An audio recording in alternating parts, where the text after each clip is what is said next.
We're going to begin, as you should begin every academic writing assignment, by analyzing the assignment instructions. In this case, you're very lucky in that your professor has provided an excellent set of assignment instructions to help guide you through this assignment. So let's take a look at them. The first paragraph reads, "After studying the assigned reading, the Handbook of Communication Science, 2nd edition, Chapter 15, Mass Media Effects." Now, this means that you're going to be expected to use information from that specific chapter. Consider one of the 5 categories of media effect theories mentioned in the article: learning, socialization, selective exposure, selective presentation, and perceived effects. Remember, these are categories, not the names of the theories themselves.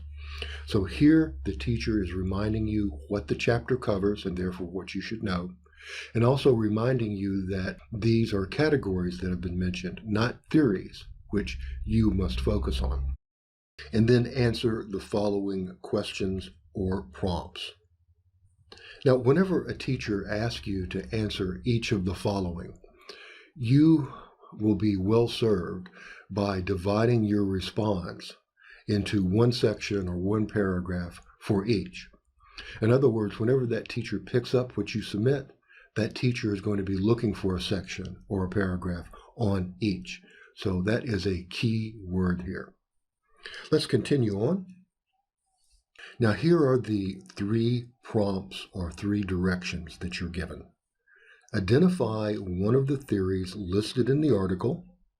According to the theory, does media directly influence individuals? And explain your answer.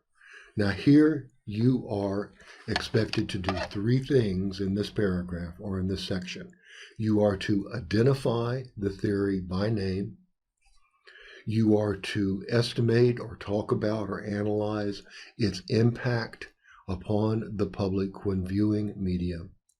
And then finally, you are supposed to explain, and whenever a teacher says explain, that means you're to bring in your ideas and support them with and meld them with course material in your explanation.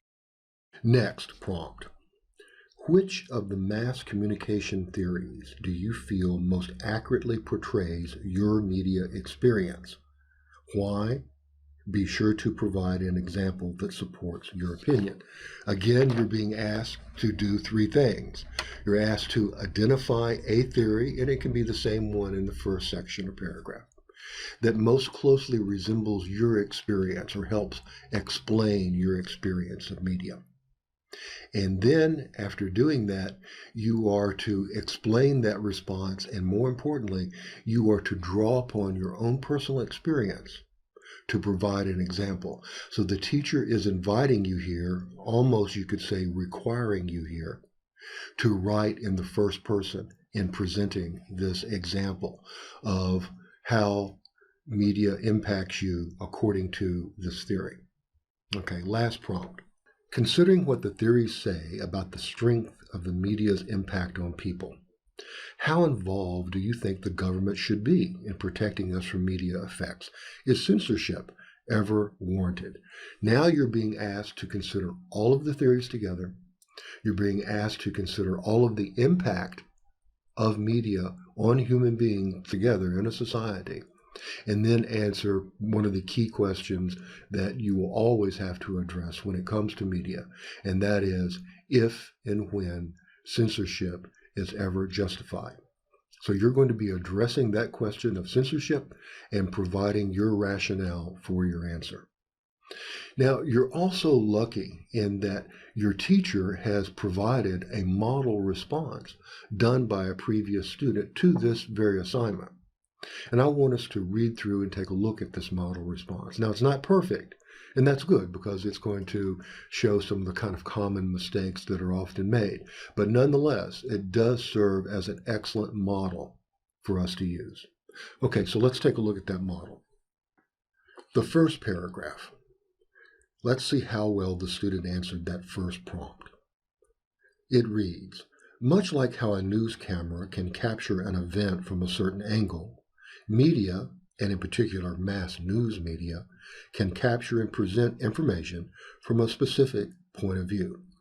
So as you can see, the student begins in kind of a general way, but very quickly starts defining, giving characteristics of the theory that he's going to talk about. And that theory is the frame theory, where the media itself, by its very nature, presents only a certain segment or a certain view.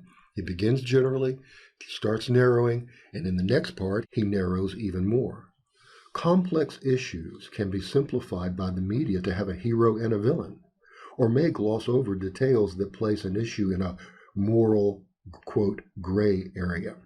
Now, this statement more clearly defines and gives characteristics of the theory he's working with, the frame theory. And he's doing it in his own words. So now we're down to a very specific description of the frame theory, and look what happens in the next sentence. Framing is a theory which proposes that the way media presents information influences the perception that consumers take on the issue. It's a takeoff on the McLuhan phrase, medium is the message.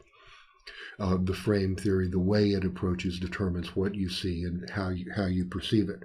So the student has done kind of an inverse paragraph, beginning with the characteristics of the theory, gradually narrowing down to the theory itself, and also provides an in-text citation. Let's analyze this in-text citation.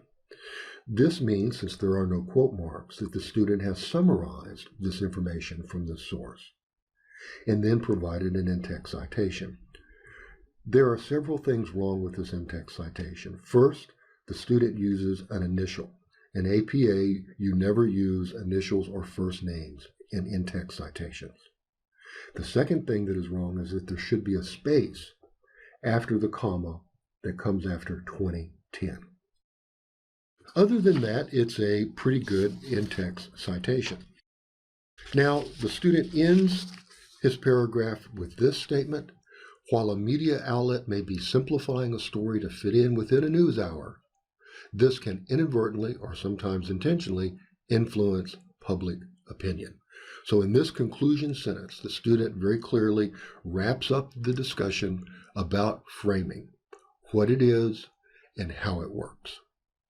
Now, the student goes on to answer the second prompt, which is about the theory that must be identified that helps explain this writer's personal experience with media. So let's take a look at that response, that paragraph. Prior to the proliferation of the internet, if a particular media outlet decided to frame an event in a certain way, it could be extremely difficult to find information from alternative perspectives. Now, that's a good transition. With the availability of nearly endless amounts of information and perspectives available online, one may think that framing has become a non-issue, so the student is considering the same theory, framing. I believe, notice the use of the first person, I believe that framing is still a major influence on how individuals view events. From my experience, notice the first person. Individuals rarely use the internet to seek perspectives that differ from theirs. Instead, another great transition, individuals determine their view of a situation very early and then use the internet to seek media that frames information in a way that matches their belief. So the student has done an excellent job of identifying the theory, framing, and then giving his own personal experience of how framing is working in the society and the people around him, and uses first person in doing so. Excellent response. The student also further bolsters this personal opinion by bringing in a paragraph that quotes and summarizes an outside expert to back up his statements. And this paragraph reads, the article, New Fact-Checking Research, False Information Floods Twitter, Many Americans Confidently Wrong, published by the American Press Institute, provides a commentary on a study by Andrew Guess of Columbia University.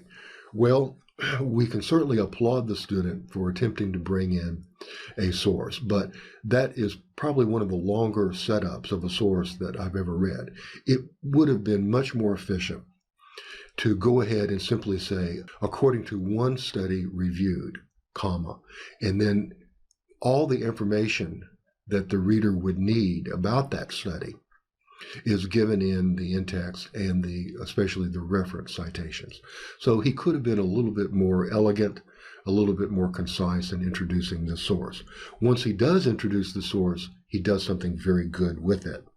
He says, according to the article, the study found that, quote, false information on Twitter overpowers efforts to correct it by a ratio of about 3-to-1, end quote, in-text citation, Elizabeth, 2015.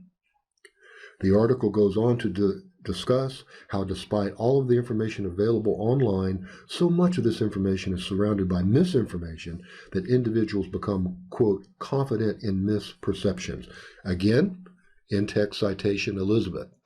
That raises the question, how many times must you use an in-text citation to a source in one of your paragraphs?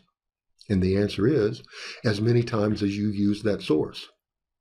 If this student used the source Elizabeth 2015 3 times in this paragraph, the student would have had 3 in-text citations. The student used the source Elizabeth 2015 2 times, so he used 2 in-text citations. Continuing.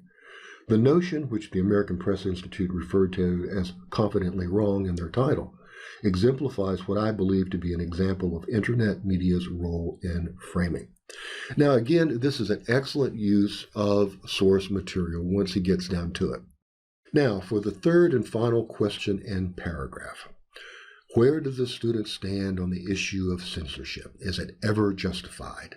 Let's see how he answers.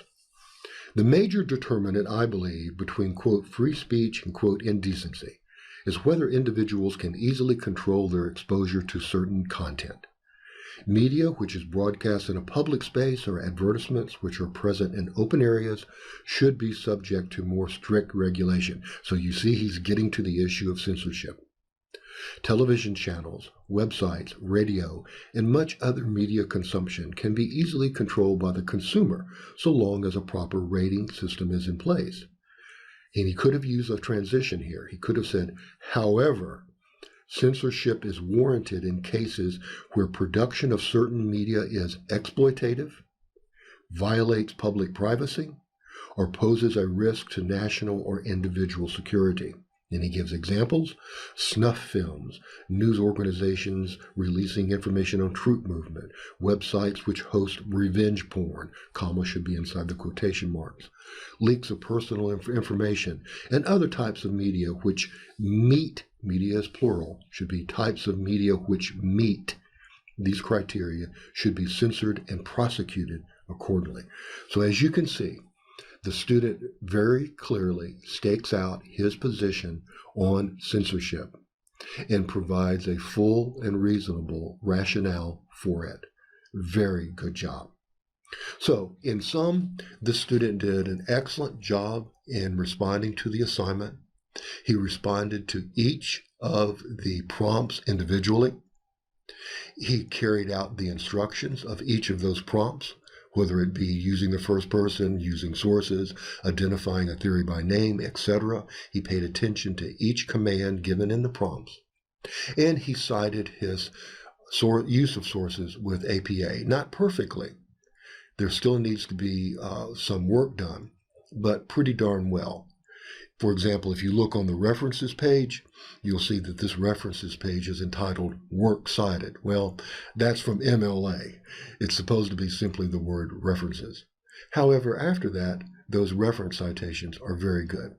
So this is a very good response, but it does have some flaws in it that can be instructive to you as you build your response to this assignment.